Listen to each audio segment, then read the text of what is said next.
Let's get into it. Mistake number 1, panic selling when the market drops. This one sounds obvious. Everyone knows you are not supposed to sell when the market goes down. And yet, every single market dip, the trading volume on retail platforms spikes. Millions of people who know better do it anyway, because knowing and feeling are two completely different things. Here is what panic selling actually costs you in real numbers.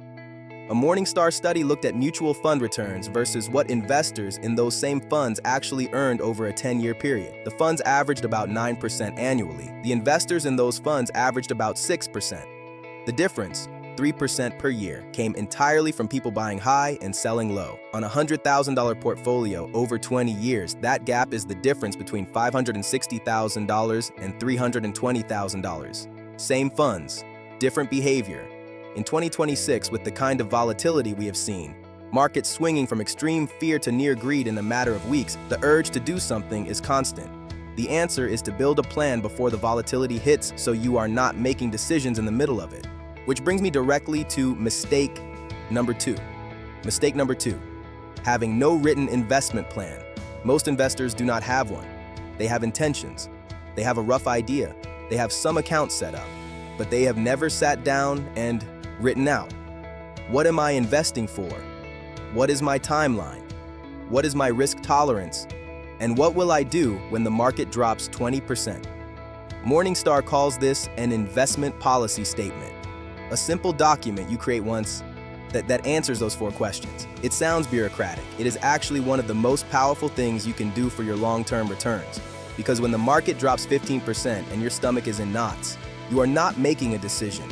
You are following a plan you made when you were calm and rational. The plan does not have to be complicated. 1 page. Write down your goal. Retirement at 60, house down payment in 5 years, whatever it is. Write your timeline. Write the portfolio allocation you have decided on. 80% stocks, 20% bonds, or whatever fits your situation.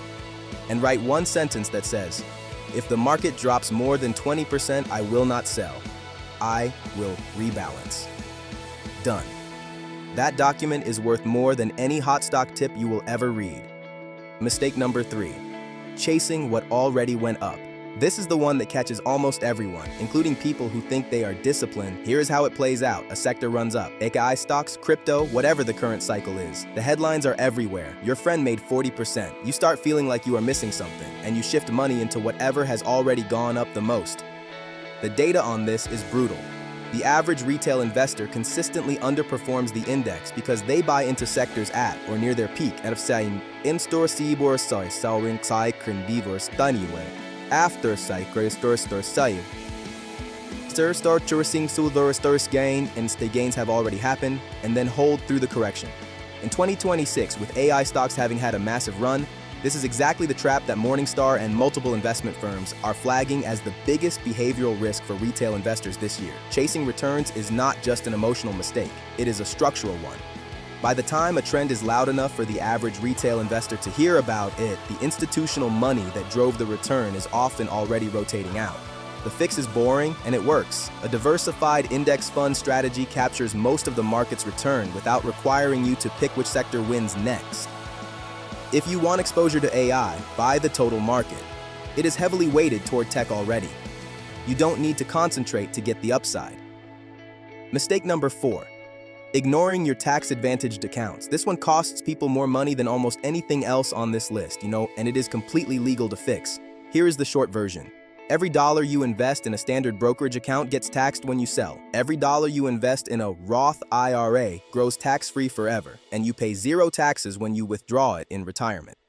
Every dollar you invest in a 401k reduces your taxable income right now, today, this year. In 2026, the 401k contribution limit is $23,500. The Roth IRA limit is $7,000. If you are 50 or older, you get catch-up contributions on top of those. Another $7,500 for the 401k, another $1,000 for the Roth. Most Americans are not maxing either of these. Some are not using them at all. If your employer offers a 401k match and you are not contributing at least enough to get the full match, that is free money you are leaving on the table.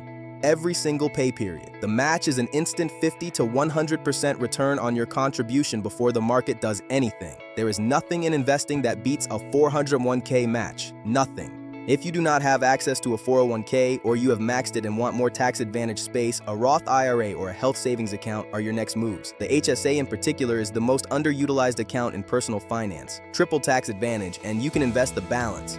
Link in the description to a brokerage that makes it straightforward to open a Roth IRA if you don't have one yet. Mistake number 5, waiting for the right time to invest. This one is sneaky because it feels responsible. You are being careful. You are watching for a better entry point. You are not going to invest right before a crash. You are going to wait until things stabilize. Here is the problem. There is never a moment when things feel stable enough to invest without hesitation. If the market is high, you worry about a correction. If the market is down, you worry it will go lower. There is always a reason to wait, and the people who wait consistently underperform the people who invest steadily, regardless of how things feel. A JP Morgan study looked at what happens if you miss just the 10 best days in the market over a 20-year period. If you were fully invested the whole time, your $10,000 grew to about $64,000. If you missed the 10 best days, just 10 days out of $7,300, you ended up with $29,000. Less than half. And here is the brutal part. Most of the best days in the market happen during or immediately after the worst weeks. The people who sold during the panic missed the recovery. The answer is dollar cost averaging. You invest a fixed amount on a fixed schedule regardless of what the market is doing. You're not trying to time anything. You are just participating consistently. Automate it so you never have to make the decision in the moment. So let's recap the 5. 1. Do not panic sell. Build your plan before the volatility so you are following it instead of reacting to headlines. 2. Write your investment plan down. 1 page, 4 questions, 1 sentence about what you'll do in a crash. Done. 3. Stop chasing what already ran. Diversified index funds capture the market. You don't need to predict the next AI winner. 4. Max your tax-advantaged accounts first. 401k match is free money. Roth IRA is tax-free growth forever. HSA is triple tax advantage most people ignore. 5. Stop waiting. Automate your contributions and stop trying to pick the entry point. Time in the market beats timing the market every single time.